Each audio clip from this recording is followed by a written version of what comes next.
ओम शांति। 29/9/2025। बाबा आज कह रहे हैं, मीठे बच्चे, बाप आए हैं तुम्हें ज्ञान का तीसरा नेत्र देने, जिससे तुम सृष्टि के आदि मध्य अंत को जानते हो। प्रश्न है, शेरनी शक्तियां ही कौन सी बात हिम्मत के साथ समझा सकती है? उत्तर, दूसरे धर्म वालों को यह बात समझाना है कि बाप कहते हैं तुम अपने को आत्मा समझो, परमात्मा नहीं। आत्मा समझकर बाप को याद करो तो विकर्मों विनाश होंगे और तुम मुक्तिधाम में चले जाएंगे। परमात्मा समझने से तुम्हारे विकर्मों विनाश नहीं हो सकते। यह बात बहुत हिम्मत से शेरनी शक्तियां ही समझा सकती है। समझाने का भी अभ्यास चाहिए। गीत है, नयनहीन को राह दिखाओ प्रभु। ओम शांति। बच्चे अनुभव कर रहे हैं, रूहानी याद की यात्रा में कठिनाई देखने में आती है। भक्ति मार्ग में दर दर ठोकरें खानी ही होती है। अनेक प्रकार के जप तप यज्ञ करते, शास्त्र आदि पढ़ते हैं, जिस कारण ही ब्रह्मा की रात कहा जाता है। आधा कल्प रात, आधा कल्प दिन। ब्रह्मा अकेला तो नहीं होगा ना। प्रजापिता ब्रह्मा है तो जरूर उनके बच्चे कुमार कुमारियां भी होंगे, परंतु मनुष्य नहीं जानते हैं। बाप ही बच्चों को ज्ञान का तीसरा नेत्र देते हैं, जिससे तुमको सृष्टि के आदि मध्य अंत का ज्ञान मिला हुआ है। तुम कल्प पहले भी ब्राह्मण थे और देवता बने थे। जो बने थे वही फिर बनेंगे। आदि सनातन देवी देवता धर्म के तुम हो। तुम ही पूज्य और पुजारी बनते हो। अंग्रेजी में पूज्य को वर्षों पवर्दी, अंग्रेजी में पूज्य को वर्शिप वर्दी और पुजारी को वर्शिपर कहा जाता है। भारत ही आधा कल्प पुजारी बनता है। आत्मा मानती है हम पूज्य थे, फिर हम ही पुजारी बने हैं। पूज्य से पुजारी फिर पूज्य बनते हैं। बाप तो पूज्य पुजारी नहीं बनते। तुम कहेंगे हम पूज्य पावन सो देवी देवता थे, फिर 84 जन्म के बाद कंप्लीट पतित पुजारी बन जाते हैं। अभी भारतवासी जो आदि सनातन देवी देवता धर्म वाले थे, उन्हों को अपने धर्म का कुछ भी पता नहीं है। तुम्हारी इन बातों को सब धर्म वाले नहीं समझेंगे। जो इस धर्म के वहाँ कन्वर्ट हो गए होंगे वही आएंगे। ऐसे कन्वर्ट तो बहुत हो गए हैं। बाप कहते हैं जो शिव और देवताओं के पुजारी है उनको सहज है। अन्य धर्म वाले माथा खपाएंगे। जो कन्वर्ट होगा उनको टच होगा और आकर समझने की कोशिश करेंगे, नहीं तो मानेंगे नहीं। आर्य समाजियों में से भी बहुत आए हुए हैं। सिख लोगों भी आए हुए हैं। आदि सनातन देवी देवता धर्म वाले जो कन्वर्ट हो गए हैं, उनको अपने धर्म में जरूर आना पड़ेगा। झाड़ में भी अलग अलग सेक्शन हैं, फिर आएंगे भी नंबरवार। टाल टालियां निकलती रहेंगी। वो पवित्र होने कारण उन्हों का प्रभाव अच्छा निकलता है। इस समय देवी देवता धर्म का फाउंडेशन है नहीं, जो फिर लगाना पड़ता है। बहन भाई तो बनाना ही पड़े। हम एक बाप के बच्चे, सब आत्माएं भाई भाई है, फिर भाई बहन बनते हैं। अब जैसे कि नई सृष्टि की स्थापना हो रही है। पहले पहले है ब्राह्मण।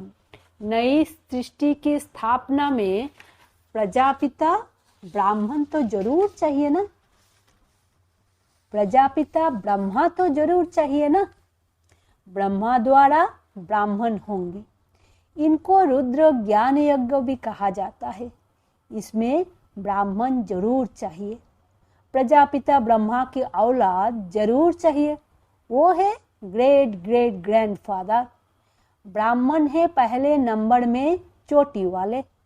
आदम बीबी एडम ईव को मानते भी है। इस समय तुम पुजारी से पूज्य बन रहे हो। तुम्हारा सबसे अच्छा यादगार मंदिर देलवाड़ा मंदिर है। नीचे तपस्या में बैठे हैं, ऊपर में राजाई, और यहाँ तुम चैतन्य में बैठे हो। यह मंदिर खलास हो जाएंगे, फिर भक्ति मार्ग में बनेंगे। तुम जानते हो अभी हम राजयोग सीख रहे हैं, फिर नई दुनिया में जाएंगे। वो चार मंदिर तुम चैतन्य में बैठे हो। मुख्य मंदिर यह ठीक बना हुआ है। स्वर्ग को नहीं तो कहाँ दिखाए, इसीलिए छत में स्वर्गों को दिखाया है। इस पर बहुत अच्छा समझा सकते हो। बोलो, भारत ही स्वर्ग था, फिर अब भारत नरक है। इस धर्म वाले झट समझेंगे। हिंदुओं में भी देखेंगे तो अनेक प्रकार के धर्म में जाकर पड़े हैं। तुमको बहुत मेहनत करनी पड़ती है निकालने में। बाबा ने समझाया है, अपनों को आत्मा समझ माँ में कम याद करो, बस, और कुछ बात ही नहीं करना चाहिए। जिनका अभ्यास नहीं उनको तो बात करनी भी नहीं चाहिए, नहीं तो बीके का नाम बदनाम कर देते हैं। अगर दूसरे धर्म वाले हैं तो समझाना चाहिए कि यदि तुम मुक्तिधाम में जाना चाहते हो तो अपने को आत्मा समझो, बाप को याद करो। अपने को परमात्मा नहीं समझो। अपने को आत्मा समझ बाप को याद करेंगे तो तुम्हारे जन्मों जन्मांतर के पाप काट जाएंगे और मुक्तिधाम में चले जाएंगे। तुम्हारे लिए यह मन मना भवों का मंत्र ही बस है, परंतु बात करने की हिम्मत चाहिए। शेरनी शक्तियाँ ही सर्विस कर सकती है। सन्यासी लोग बाहर में जाकर विलायत वालों को ले आते हैं कि चलो तुमको स्पिरिचुअल नॉलेज देवे। अब वो बाप को तो जानते ही नहीं, ब्रह्मों को भगवान समझ कह देते, इसको याद करो, बस यह मंत्र दे देते। जैसे किसी चिड़िया को अपने पिंजरे में डाल देते हैं। तो ऐसे ऐसे समझाने में भी टाइम लगता है। बाबा ने कहा था, हर एक चित्र के ऊपर लिखा हुआ हो, शिव भगवान उवाच। तुम जानते हो इस दुनिया में धनी बिगर सब निधन के हैं। पुकारते हैं तुम मात पिता आदि आदि। अच्छा, उनका अर्थ क्या? ऐसे ही बोलते रहते, तुम्हारी कृपा से सुख घनेरे।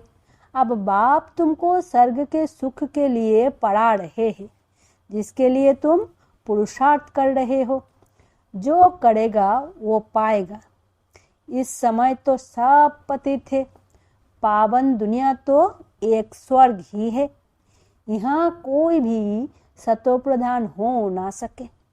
सतयुग में जो सतो प्रधान थे वही तमो प्रधान पतित बन जाते हैं। क्राइस्ट के पिछाड़ी जो अनेक धर्म वाले आते हैं वो तो पहले सतो प्रधान होंगे ना। जब लाखों के अंदाज में होते तब लश्कर तैयार होता, लड़कर बादशाही लेने। उनको सुख भी कम तो दुख भी कम। तुम्हारे जैसा सुख तो किसको मिल ना सके। तुम अभी तैयार हो रहे हो सुखधाम में आने के लिए। बाकी सब धर्म कोई स्वर्ग में थोड़े ही आते हैं। भारत जब स्वर्ग था तो उन जैसा पावन खंड कोई होता नहीं। जब बाप आते हैं तब ही ईश्वरीय राज्य स्थापन होता है। वहाँ लड़ाई आदि की बात नहीं। लड़ना झगड़ना तो बहुत पीछे शुरू होता है। भारतवासी इतना नहीं लड़े हैं, थोड़े आपस में लड़कर अलग हो गए हैं। द्रापड़ में एक दो पर चढ़ाई करते हैं। यह चित्र आदि बनाने में भी बड़ी बुद्धि लग चाहिए। यह भी लिखना चाहिए कि भारत जो स्वर्ग था सो फिर नर्क जैसा कैसे बना है, आकर समझो। भारत सद्गति में था, अब दुर्गति में है। अब सद्गति को पाने के लिए बाप ही नॉलेज देते हैं। मनुष्यों में रूहानी नॉलेज होती नहीं, यह होती है परमपिता परमात्मा में। बाप यह नॉलेज देते हैं आत्माओं को, बाकी तो सब मनुष्यों को ही देते हैं। शास्त्र भी मनुष्यों ने लिखे हैं, मनुष्यों ने पढ़े हैं। यहाँ तो तुम्हें रूहानी बाप पढ़ाते हैं और रूहो पढ़ती है। पढ़ने वाली तो आत्मा है ना, वो लिखने और पढ़ने वाले मनुष्य ही है। परमात्मा को तो शास्त्रों आदि पढ़ने की दरकार नहीं। बाप कहते हैं इन शास्त्रों आदि से किसकी भी सद्गति हो नहीं सकती। मुझे ही आकर सबको आपस ले जाना है। अभी तो दुनिया में करोड़ों मनुष्य है। सतयुग में जब इन लक्ष्मी नारायण का राज्य था तो वहाँ 9 लाख होते हैं। बहुत छोटा झाड़ होगा। फिर विचार करो इतनी सब आत्माएं कहाँ गई। ब्रह्मों में व पानी में तो नहीं लीन हो गई। ब्रह्मों में व पानी में तो नहीं लीन हो गई। वो सब मुक्ति धाम में रहती है। हर एक आत्मा अविनाशी है। उनमें अविनाशी पार्ट नोंधा हुआ है जो कभी मिट नहीं सकता। आत्मा विनाश हो ना सके। आत्मा तो बिंदी है, बाकी निर्वाण आदि में कोई भी जाता नहीं। सबको पार्ट बजाना ही है। जब सब आत्माएं आ जाती है तब मैं आकर सबको ले जाता हूँ। पिछाड़ी में है ही बाप का पार्ट। नई दुनिया की स्थापना, फिर पुरानी दुनिया की विनाश। ये भी ड्रामा में नोंद है।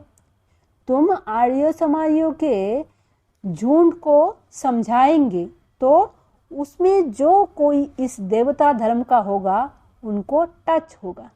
बराबर यह बात तो ठीक है। परमात्मा सर्वव्यापी कैसे हो सकता? भगवान तो बाप है, उनसे वर्षा मिलता है। कोई आर्य समाजी भी तुम्हारे पास आते हैं ना, उनको ही सैपलिंग कहा जाता है। तुम समझाते रहो, फिर तुम्हारे कुल का जो होगा वो आ जाएगा। भगवान बाप ही पावन होने की युक्ति बताते हैं। भगवान उवाच मामेकम याद करो, मैं पतित पावन हूँ। मुझे याद करने से तुम्हारे विकर्मों विनाश होंगे और मुक्ति धाम में आ जाएंगे। यह पैगाम सब धर्म वालों के लिए है। बोलो, बाप कहते हैं देहों के सब धर्म छोड़ मुझे याद करो तो तुम तमो प्रधान से सतो प्रधान बन जाएंगे। मैं गुजराती हूँ, फलानी हूँ, सब छोड़ो। अपने को आत्मा समझो और बाप को याद करो। ये है योग अग्नि। संभाल कर कदम उठाना है। सब नहीं समझेंगे। बाप कहते हैं पतित पावन मैं ही हूँ, तुम सब हो पतित। निर्वाण धाम में भी पावन होने बगैर आ ना सके। रचना के आदि मध्य अंत को भी समझना है। पूरा समझने से ही ऊंच पद पाएंगे। थोड़ी भक्ति की होगी तो थोड़ा ज्ञान समझेंगे। बहुत भक्ति की होगी तो बहुत ज्ञान उठाएंगे। बाप जो समझाते हैं उसको धारण करना है। वानप्रस्थियों के लिए और ही सहज है। गृहस्थ व्यवहार से किनारा कर लेते हैं। वानप्रस्थ अवस्था 60 वर्ष की बाद होती है। गुरु भी तप करते हैं। आजकल तो छोटेपन में ही गुरु करा देते हैं, नहीं तो पहले बाप, फिर टीचर, फिर 60 वर्ष के बाद गुरु किया जाता है। सदगति दाता तो एक ही बाप है। यह अनेक गुरु लोग थोड़े ही है। ये तो सब पैसे कमाने की युक्तियां है। सदगुरु है ही एक, सबकी सदगति करने वाला। बाप कहते हैं, मैं तुमको सब वेदों शास्त्रों का सार समझाता हूँ। ये सब है भक्ति मार्ग की सामग्री। सीढ़ी उतरना होता है, ज्ञान भक्ति, फिर भक्ति का है वैराग। जब ज्ञान मिलता है तब ही भक्ति का वैराग होता है। इस पुरानी दुनिया से तुमको वैराग होता है। बाकी दुनिया को छोड़ कहाँ जाएंगे? तुम जानते हो यह दुनिया ही खत्म होनी है। इसीलिए अब बेहद की दुनिया का संन्यास करना है। पवित्र बनने बगैर घर जा न सके। पवित्र बनने के लिए याद की यात्रा चाहिए।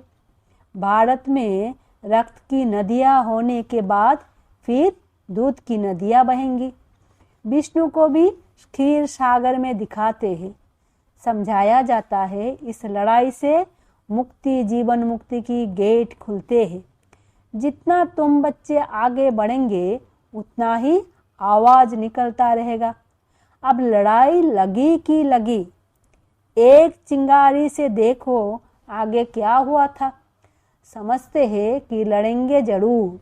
लड़ाई चलती ही रहती है। एक दो के मददगार बनते रहते हैं। तुमको भी नई दुनिया चाहिए तो पुरानी दुनिया जरूर खत्म होनी चाहिए।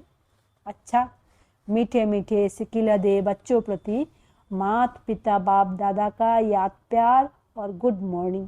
रूहानी बाप की रूहानी बच्चों को नमस्ते। हम रूहानी बच्चों की रूहानी माता पिता बाप दादा को याद प्यार, गुड मॉर्निंग और नमस्ते। धारणा के लिए मुख्य सार। पहला, यह पुरानी दुनिया अब खत्म होनी है, इसीलिए इस दुनिया का संन्यास करना है। दुनिया को छोड़कर कहाँ जाना नहीं है, लेकिन इसे बुद्धि से भुलाना है। दूसरा, निर्वाण धाम में जाने के लिए पूरा पावन बनना है। रचना के आदि मध्य अंत को पूरा समझकर नई दुनिया में उच्च पद पाना है। वरदान है, किसी भी आत्मा को प्राप्तियों की अनुभूति कराने वाले यथार्थ सेवाधारी भव।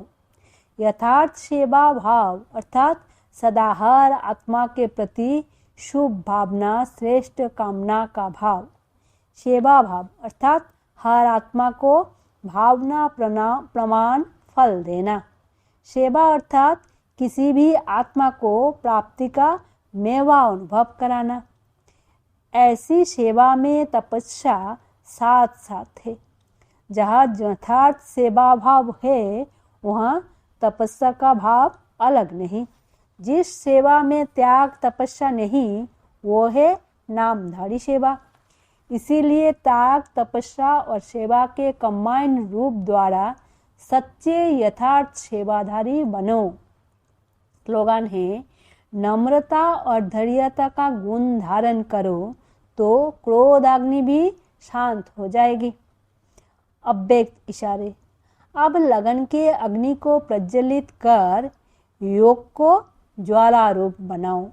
अभी निर्भय ज्वालामुखी बन प्रकृति और आत्माओं के अंदर जो तमोगुण है उसे भस्म करो। तपस्या अर्थात ज्वाला स्वरूप याद। इस याद द्वारा ही माया व प्रकृति का विकराल रूप शीतल हो जाएगा। आपका तीसरा नेत्र ज्वालामुखी नेत्र माया को शक्तिहीन कर देगा। ओम शांति। शुक्रिया बाबा।